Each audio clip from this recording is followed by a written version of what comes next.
சமூக ஆர்வலரான அன்னை வி.ஜி. சரவணன் அவர்கள் கடந்த 3 ஆண்டுகளுக்கும் மேலாக சிறுவைகுண்டம் தொகுதி மற்றும் அதன் சுற்று வட்டார பகுதிகளில் உள்ள ஆதரவற்ற ஏழை எளியவர்களுக்கு இல்லம் தேடி மதிய உணவு மற்றும் இரவு உணவு திட்டத்தை ஏற்படுத்தி உணவு வழங்கி வருகிறார்.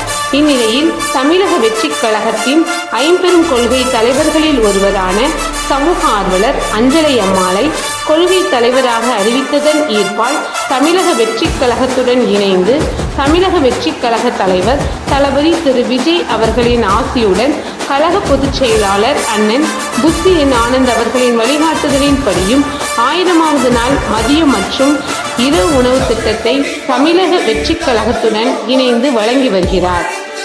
22/7/2025 இன்று 1134வது நாளாக ஏரல், உண்டியலூர், சிறுவைகுண்டம், கோட்டைக்காடு மற்றும் கீழமங்கலக்குறிச்சி அதன் சுற்று வட்டார பகுதிகளில் உள்ள 155 ஆதரவற்ற ஏழை எளியவர்களுக்கு தமிழக வெற்றிக் கழகம் தூத்துக்குடி மேற்கு மாவட்டம் சமூக ஆர்வலரான அன்னை வி.ஜி. சரவணன் அவர்களின் சார்பில் மதிய உணவாக முட்டையுடன் கூடிய சாம்பார் சாப்பாடு வழங்கப்பட்டது.